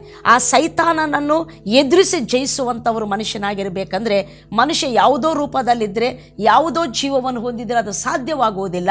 ಅನ್ಲೆಸ್ ಅಂಟಿಲ್ ಮನುಷ್ಯ ದೈವ ಸ್ವರೂಪದಲ್ಲಿರಬೇಕು, ದೇವರ ಜೀವವನ್ನು ಹೊಂದಿದವನಾಗಿರಬೇಕು, ದೇವರ ಆತ್ಮನನ್ನು ಹೊಂದಿದವನಾಗಿರಬೇಕು, ಮಹಿಮೆಯಿಂದ ತುಂಬಲ್ಪಟ್ಟವನಾಗಿರಬೇಕು. ಆಗ ಸೈತಾನನನ್ನು, ಅವನ ಕಾರ್ಯಗಳನ್ನು ಅವನು ಜಯಿಸಲಿಕ್ಕೆ ಶಕ್ತನಾಗಿರುತ್ತಾನೆ. ಅದಕ್ಕೆ ದೇವರು ಮನುಷ್ಯನನ್ನು ತನ್ನ ಸ್ವರೂಪದಲ್ಲಿ ಉಂಟು ಮಾಡಿದ್ದಾನೆ. ಆದ್ದರಿಂದಲೇ ಮನುಷ್ಯ ತಪ್ಪಿ ಹೋಗಿದ್ದಾಗ್ಯೂ ಸಹ, ಪಾಪ ಮಾಡಿ ದೂರವಾಗಿದ್ದಾಗ್ಯೂ, ದೇವರ ಸಂಕಲ್ಪದಿಂದ ಬಿದ್ದು ಹೋಗಿದ್ದಾಗ್ಯೂ ಮನುಷ್ಯನನ್ನು ಹಾಗೆ ಬಿಟ್ಟು ಬಿಡಲಿಲ್ಲ. ಕರುಣಾಮಯನಾದಂಥ ದೇವರು, ಸರ್ವ ಕೃಪೆಗಳ ನಿಧಿಯಾಗಿರುವಂಥ ದೇವರು ತಿರುಗಿ ಮನುಷ್ಯನನ್ನು ರಕ್ಷಿಸುವುದಕ್ಕಾಗಿ ತಾನೇ ಮನುಷ್ಯನಾಗಿ ಭೂಮಿಗೆ ಬಂದಿರುವಂಥ ಆತನಾಗಿದ್ದಾನೆ. ಆತನು ಯೇಸು ಎಂಬುದಾಗಿ ಮತ್ತು ದೇವರ ವಾಕ್ಯ ಹೇಳುವಂಥದ್ದಾಗಿದೆ. ಆತನಲ್ಲಿ ನಾವು ನಂಬಿಕೆಯಿಡುವಾಗ ತಿರುಗಿ ನಾವು ದೇವರ ಮಕ್ಕಳ ಅಧಿಕಾರವನ್ನು ಹೊಂದಿದ್ದು, ಅದರ ಮಕ್ಕಳಾದೆವು ಅಂದರೆ ಮಕ್ಕಳ ಅಧಿಕಾರ ನಮಗೆ ಸಿಕ್ಕಿತು ಎಂಬುದಾಗಿ. ಈಗ ಮಕ್ಕಳ ಅಧಿಕಾರ ಸಿಕ್ಕಿರುವಂಥ ನಾವುಗಳಂತೆ ದೇವರ ವಾಕ್ಯ ಹೇಳ್ತೈತೆ. ನಾವೆಲ್ಲರೂ ನಾವು ನೋಡೋಣ, ನಾವು ಏನು ಮಾಡ್ತೇವೆ ಎಂಬುದಾಗಿ, ಎಂಥ ಮಹಿಮೆ ನಮ್ಮಲ್ಲಿದೆ ಎಂಬುದಾಗಿ ದೇವರ ವಾಕ್ಯ ಹೇಳ್ತೈತೆ. ರೋಮ ಪತ್ರಿಕೆ 5ನೇ ಅಧ್ಯಾಯ 17ನೇ ವಚನ ಹೀಗೆ ಹೇಳುವಂಥದ್ದಾಗಿರ್ತೈತೆ. ಒಂದು ಸಾರಿ ನಾವೆಲ್ಲರೂ ನಮ್ಮ ಸತ್ಯವೇದವನ್ನು ತೆಗೆಯೋಣ. ರೋಮ ಪತ್ರಿಕೆ 5:17. ಒಬ್ಬನು ಮಾಡಿದ ಅಪರಾಧದಿಂದ ಮರಣವು ಉಂಟಾಗಿ ಆ ಒಬ್ಬನ ದಿಸೆಯಿಂದಲೇ ಆಳುವುದಾದರೆ, ದೇವರು ಧಾರಾಳವಾಗಿ ಅನುಗ್ರಹಿಸುವ ಕೃಪಾದಾನವನ್ನು, ನೀತಿ ಎಂಬ ವರವನ್ನು ಹೊಂದಿದವರು ಯೇಸು ಕ್ರಿಸ್ತನೆಂಬ ಈ ಒಬ್ಬ ಪುರುಷನ ಮೂಲಕ ಜೀವಭರಿತರಾಗಿ ಆಳುವುದು ಮತ್ತೂ ನಿಶ್ಚಯವಲ್ಲವೇ ಎಂಬುದಾಗಿ. ಅಂದರೆ ಯಾರು ದೇವರ ಮಕ್ಕಳಾಗಿದ್ದಾರೋ ಅವರು ಜೀವಭರಿತರಾಗಿ ಆಳುವುದು ಮತ್ತೂ ನಿಶ್ಚಯ ಎಂಬುವ ಅರ್ಥ ಈ ವಾಕ್ಯ ಕೊಡುವಂಥ. ಈ ವಾಕ್ಯ ಅನೇಕ ಸತ್ಯಗಳನ್ನು, ಅನೇಕ ಮಹಿಮೆಗಳನ್ನು ಮಾತನಾಡ್ತೈತೆ. ಬಟ್ ನಮಗೆ ಇಲ್ಲಿ ಸಮಯ ಅಭಾವವಿರುವುದರಿಂದ ಈ ಸಮಯಕ್ಕೆ ತಕ್ಕ ಹಾಗೆ ಜಸ್ಟ್ ನಾನು ಹೇಳ್ತಾ ಇದ್ದೇನೆ. ಅದೇನೆಂದರೆ, ದೇವರ ಮಕ್ಕಳಂತೆ ಜೀವಭರಿತರಾಗಿ ಆಳುವುದು ಮತ್ತೂ ನಿಶ್ಚಯವಲ್ಲವೇ ಎಂಬುದಾಗಿ. ಅಂದರೆ ದೇವರ ಮಕ್ಕಳಲ್ಲಿ ಜೀವಭರಿತರಾಗಿರ್ತಾರೆ, ಅಂದರೆ ದೇವರ ಜೀವದಿಂದ ತುಂಬಲ್ಪಟ್ಟವರಾಗಿರ್ತಾರೆ ಎಂಬುದು. ದೇವರ ಮಕ್ಕಳು ದೇವರ ಜೀವದಿಂದ. ಅದಕ್ಕೆ ಯೋಹಾನನು ತನ್ನ ಪತ್ರಿಕೆಯಲ್ಲಿ ಬರೀತಾನೆ, ದೇವರಿಂದ ಹುಟ್ಟಿದವರಲ್ಲಿ ದೇವರ ಜೀವವಿದೆ ಎಂಬುದಾಗಿ. ಒಂದು ಸಾರಿ ನಾವು ನೋಡೋಣ. ಯೋಹಾನನು ಬರೆದಂಥ ಮೊದಲನೇ ಪತ್ರಿಕೆ 3ನೇ ಅಧ್ಯಾಯ 9ನೇ ವಚನ. ದೇವರಿಂದ ಹುಟ್ಟಿದವನು ಪಾಪ ಮಾಡನು, ದೇವರ ಜೀವವು ಅವನಲ್ಲಿ ನೆಲೆಗೊಂಡಿದೆ. Praise the Lord. ದೇವರ ಜೀವವು, ದೇವರ ಮಕ್ಕಳಲ್ಲಿ ದೇವರ ಜೀವವು ನೆಲೆಗೊಂಡಿದೆ ಅಂತೆ. ದೇವರಿಂದ ಹುಟ್ಟಿದವನು ಪಾಪ ಮಾಡನು ಎಂಬುದಾಗಿ. ಹಲ್ಲೆಲೂಯಾ. ಯಾಕಂದರೆ ಅವನಲ್ಲಿ ದೇವರ ಜೀವ ನೆಲೆಗೊಂಡಿದೆ ಎಂಬುದಾಗಿ. ದೇವರ ಮಕ್ಕಳಾದ ನಮ್ಮಲ್ಲಿ ದೇವರ ಜೀವವಿದೆ, ದೇವರ ಸ್ವಭಾವವಿದೆ, ದೇವರ ಮಹಿಮೆ ಇದೆ, ದೇವರ ಆತ್ಮನಿದ್ದಾನೆಂಬುದಾಗಿ ಸತ್ಯವೇದ ಹೇಳ್ತೈತೆ. ಹೀಗೆ ದೇವರ ಜೀವದಿಂದ ತುಂಬಿರುವಂಥ ನಾವುಗಳು ಆಳ್ವಿಕೆ ಮಾಡುವುದು ಮತ್ತೂ ನಿಶ್ಚಯ ಎಂಬುದಾಗಿ. ಲೋಕದಲ್ಲಿ ಸಮಸ್ಯೆಗಳ, ಕಷ್ಟಗಳ, ಶೋಧನೆಗಳ, ದುರಾತ್ಮನ ಕಾರ್ಯಗಳ, ರೋಗಗಳ, ಏನೇ ಆಗಲಿ, ಯಾವುದೇ ಮನುಷ್ಯನಿಗೆ ಪ್ರತಿಕೂಲವಾಗಿ ಬರುವಂಥ, ವಿರೋಧವಾಗಿ ಬರುವಂಥ ಪ್ರತಿ ಸಂಗತಿಯನ್ನು ನಾವು ಆಳ್ವಿಕೆ ಮಾಡುವಂಥದ್ದು ಮತ್ತೂ ನಿಶ್ಚಯ ಎಂಬುದಾಗಿ ಸತ್ಯವೇದ ಹೇಳುವಂಥದ್ದಾಗಿರ್ತದೆ. ಆದ್ದರಿಂದ ನನ್ನ ಟಾಪಿಕ್ಗೆ, ನನ್ನ ವಿಷಯವೇ ಏನಂದರೆ, ನಾವು ಆಳ್ವಿಕೆ ಮಾಡುವುದಕ್ಕಾಗಿ ಸೃಷ್ಟಿಸಲ್ಪಟ್ಟಿದ್ದೇವೆ. ಕ್ರಿಸ್ತನಲ್ಲಿ ತಿರುಗಿ ಆಳ್ವಿಕೆ ಮಾಡುವುದಕ್ಕಾಗಿ ನಾವು ರಕ್ಷಿಸಲ್ಪಟ್ಟವರಾಗಿದ್ದೇವೆ. ಈ ಲೋಕದಲ್ಲಿ ನಾವು ದೇವರ ಜೀವದಿಂದ ತುಂಬಲ್ಪಟ್ಟವರಾಗಿ, ದೇವರ ಮಕ್ಕಳಾಗಿರುವ ನಾವು ನಾವು ಆಳ್ವಿಕೆ ಮಾಡುವಂಥದ್ದು ದೇವರ ಚಿತ್ತ. ನಾವು ಆಳ್ವಿಕೆ ಮಾಡುವವರಾಗಿರಬೇಕು. ಇದು ದೇವರಿಗೆ ಮಹಿಮೆ ತರ್ತೈತೆ ಎಂಬುದನ್ನು ನಾನು ಹೇಳ್ತಾ ಇದ್ದೇನೆ. ಹಲ್ಲೆಲೂಯಾ. ಹಾಗಾದರೆ ದೇವರ ಮಕ್ಕಳಾಗಿರುವ ಕ್ರಿಸ್ತನಲ್ಲಿ ನಂಬಿರುವಂಥ ನಮ್ಮಲ್ಲಿ ದೇವರ ಮಕ್ಕಳಾಗಿದ್ದೇವೆ, ನಮ್ಮಲ್ಲಿ ದೇವರ ಜೀವವಿದೆ. ಈ ಸಮಯದಲ್ಲೇ ನಾನು ಇನ್ನೊಂದು ವಿಷಯವನ್ನು ಹೇಳಲಿಕ್ಕೆ ಇಷ್ಟಪಡ್ತೇನೆ. ಯಾರ್ಯಾರು ನೀವು ಇಷ್ಟು ತನಕ ಯೇಸು ಸ್ವಾಮಿಯನ್ನು ಸ್ವೀಕಾರ ಮಾಡಲಿಲ್ಲವೋ, ಯೇಸು ಸ್ವಾಮಿಯನ್ನು ಸ್ವೀಕಾರ ಮಾಡಿದರೆ ಮತಾಂತರವಾಗುವುದಿಲ್ಲ, ಬದಲಾಗಿ ನಾವು ದೇವರ ಮಕ್ಕಳಾಗ್ತೇವೆ. ದೇವರ ಮಕ್ಕಳಾದರೆ ದೇವರ ಜೀವವು ನಾವು ಹೊಂದಿಕೊಳ್ಳುವಂಥವರಾಗಿರ್ತೇವೆ. ದೇವರ ಜೀವವನ್ನು ಹೊಂದಿದವರು ನಾವಾದರೆ ಲೋಕವನ್ನು ಆಳ್ವಿಕೆ ಮಾಡುವಂಥವರಾಗಿರ್ತೇವೆ. ಲೋಕದಲ್ಲಿರುವಂಥದ್ದೆಲ್ಲವನ್ನು ನಾವು ಜಯಿಸುವಂಥವರು ನಾವಾಗಿರ್ತೇವೆ. ನಾವು ಗುಲಾಮರಾಗಿ ಬದುಕಲ್ಲ, ಬಾನಿಸರಾಗಿ ನಾವು ಬದುಕಲ್ಲ, ವಿಕ್ಟಿಮ್ಸ್ ಆಗಿ ಬಾಧಿತರಾಗಿ ನಾವು ಬದುಕುವುದಿಲ್ಲ. ಬದಲಾಗಿ ಜಯಶಾಲಿಗಳಾಗಿ, ಆಳುವವರಾಗಿ, ದೊರೆಗಳಾಗಿ ನಾವು ಬದುಕುವಂಥವರಾಗಿರ್ತೇವೆ. Praise the lord. ಆದ್ದರಿಂದ ಆ ಯೇಸು ಸ್ವಾಮಿನ ನಂಬುವಂಥದ್ದು ಪ್ರತಿ ಮನುಷ್ಯನಿಗೂ ಅಗತ್ಯವಾದ ಸಂಗತಿ ಎಂಬುದಾಗಿ ದೇವರ ವಾಕ್ಯ ಹೇಳುವಂಥದ್ದಾಗಿರ್ತದೆ. ಈಗ ನಾವು ನೋಡೋಣ, ದೇವರ ಮಕ್ಕಳಾದ ನಮ್ಮಲ್ಲಿ ದೇವರ ಜೀವವಿದೆ. Praise the lord. ಈ ಜೀವ ಹೊಂದಿರುವಂಥ ನಾವುಗಳು ಆಳ್ವಿಕೆ ಮಾಡುವುದು ಮತ್ತು ನಿಶ್ಚಯ ಎಂಬುದಾಗಿ. ಓಕೆ, ಆಳ್ವಿಕೆ ಮಾಡಲಿಕ್ಕೆ ಕರೆದಿದ್ದಾನೆ ದೇವರು, ಆಳ್ವಿಕೆ ಮಾಡಲಿಕ್ಕೆ ಸೃಷ್ಟಿ ಮಾಡಿದ್ದಾನೆ, ಆಳ್ವಿಕೆ ಮಾಡಲಿಕ್ಕೆ ನಮ್ಮನ್ನು ರಕ್ಷಿಸಿದ್ದಾನೆ. Praise the lord. ಯಾವುದೋ ಸಮಸ್ಯೆಗಳು ಆದದರಿಂದ ನಾವು ಆಳ್ವಿಕೆ ಮಾಡಬೇಕು ಎಂಬುದಾಗಿ. ಓಕೆ, ಈಗ ನಾವು ನೋಡಿ ಹೇಗೆ ಆಳ್ವಿಕೆ ಮಾಡುವಂಥದ್ದು. ಪ್ರತಿನಿತ್ಯ ನೀನು ಆಳ್ವಿಕೆ ಮಾಡಬಹುದು, ಪ್ರತಿನಿತ್ಯ ನೀನು ಜಯಿಸಬಹುದು. ಹೇಗೆ ಎಂಬುದಾಗಿ ದೇವರ ವಾಕ್ಯದಿಂದ ನಾವು ನೋಡ್ತಾ ಹೋಗೋಣ. ಹೇಗೆ ನಾವು ಆಳ್ವಿಕೆ ಮಾಡುವಂಥದ್ದು ಅಂತ ಹೇಳುವಾಗ ಮೊದಲು ತಿಳ್ಕೊಳ್ಬೇಕು, ನಾನು ಆಳ್ವಿಕೆ ಮಾಡುವಂತೆ ನಾನು ದೇವರ ಮಗನಾಗಿದ್ದೇನೆ, ದೇವರ ಜೀವ ನನ್ನಲ್ಲಿ ಇದೆ, ಮಕ್ಕಳ ಅಧಿಕಾರ ನನಗೆ ಕೊಡಲ್ಪಟ್ಟಿದೆ ಎಂಬುವಂಥ ಈ ಒಂದು ತಿಳುವಳಿಕೆಯನ್ನು ನಾವು ಪೂರಾ ಹೊಂದಿದವರಾಗಿ, ಅಂದರೆ ಅದರಲ್ಲಿ ಈ ತಿಳುವಳಿಕೆಯಲ್ಲಿ ದೃಢವಾಗಿ ನಾವು ಇರುವಂಥವರಾಗಿರಬೇಕು. ದೃಢವಾಗಿರಬೇಕು. ಯಾವುದೇ ಪರಿಸ್ಥಿತಿ ಬರಲಿ ತಿಳ್ಕೊಂಡಿರಬೇಕು, ನಾನು ದೇವರ ಮಕ್ಕಳು ನಾವಾಗಿದ್ದೇವೆ, ದೇವರ ಮಗನು ನಾನಾಗಿದ್ದೇನೆ, ದೇವರ ಮಗಳು ನಾನಾಗಿದ್ದೇನೆ, ನನಗೊಂದು ಅಧಿಕಾರವಿದೆ ಎಂಬುದಾಗಿ ಈ ತಿಳುವಳಿಕೆಯಲ್ಲಿ ನಾವು ದೃಢವಾಗಿರುವಂಥವರಾಗಿರಬೇಕು. ಎರಡನೇದಾಗಿ ನಾವು ನೋಡ್ತೇವೆ ಹೇಗೆ ಆಳ್ವಿಕೆ ಮಾಡುವಂಥದ್ದು ಅಂತ ಹೇಳುವಾಗ ನಾವು ನೋಡ್ತೇವೆ, ಒಂದು ಸಂಗತಿ ನಾನು ಹೇಳಲಿಕ್ಕೆ ಇಷ್ಟಪಡ್ತೇನೆ. ಅಧಿಕಾರ ಯಾವತ್ತೂ ಸಹ ಮಾತಿನ ಮೂಲಕ ಹೊರಡುವಂಥದ್ದಾಗಿರ್ತದೆ. ಮಾತಿನ ಮೂಲಕ ಹೊರಡುವಂಥದ್ದಾಗಿರ್ತದೆ. ನಾವು ಪರಿಸ್ಥಿತಿಗಳನ್ನು ನೋಡಿ ಅಯ್ಯೋ ಸೋತು ಹೋಗುವಂಥವರಾಗಿರಬಾರ್ದು. ದೇವರ ವಾಕ್ಯ ಹೇಳ್ತೈತೆ, ಪೇತ್ರನು ಬರೀತಾನೆ 5ನೇ ಅಧ್ಯಾಯ 9ನೇ ವಚನದಲ್ಲಿ, ನಂಬಿಕೆಯಲ್ಲಿ ಸ್ಥಿರವಾಗಿದ್ದು ಸೈತಾನನನ್ನು ಎದುರಿಸಿರಿ ಎಂಬುದಾಗಿ. ನಂಬಿಕೆಯಲ್ಲಿ ಸ್ಥಿರವಾಗಿದ್ದು ಸೈತಾನನನ್ನು ಎದುರಿಸಿರಿ ಎಂಬುದಾಗಿ. ಯಾಕೋಬನು ಬರೀತಾನೆ 4ನೇ ಅಧ್ಯಾಯ 6ನೇ ವಚನದಲ್ಲಿ ನಾವು ನೋಡ್ತೇವೆ, ದೇವರಿಗೆ ಒಳಗಾಗಿರಿ, ಸೈತಾನನನ್ನು ಎದುರಿಸಿರಿ, ಆಗ ಅವನು ನಿಮ್ಮನ್ನು ಬಿಟ್ಟು ಓಡಿ ಹೋಗುವನು ಎಂಬುದಾಗಿ. Praise the lord. ಯಾವುದೇ ವೈರಿಯ ಕಾರ್ಯಗಳು, ಶೋಧನೆಗಳಾಗಿರ್ಬೋದು, ದೇವರ ವಾಕ್ಯಕ್ಕೆ ವಿರುದ್ಧವಾಗಿ ಬದುಕುವ ಹಾಗೆ, ತಪ್ಪಾದ ರೀತಿಯಲ್ಲಿ ಜೀವಿಸುವ ಹಾಗೆ, ತಪ್ಪಾಗಿ ಬಾಳುವ ಹಾಗೆ ವೈರಿ ಅನೇಕವಾದ ಆಲೋಚನೆಗಳನ್ನು ನಮ್ಮಲ್ಲಿ ತರ್ತಾನೆ. ಅದು ಸಹ ವೈರಿಯ ಕಾರ್ಯ. ಅದು ಬಂದಾಗ ಅದನ್ನೇ ಆಲೋಚನೆ ಮಾಡ್ತಾ, ಅವನು ಹೇಳಿದನ್ನೇ ಕೇಳಿಕೊಳ್ತಾ ಹಾಗೆ ಒಳಗಾಗುವಂಥದ್ದು ದೇವರ ಮಕ್ಕಳಿಗಿರುವ ಮಹಿಮೆ ಅಲ್ಲ. ಆ ಮಕ್ಕಳ ಮಹಿಮೆಗೆ ತಕ್ಕ ಹಾಗೆ ಬದುಕುವಂಥದ್ದಲ್ಲ.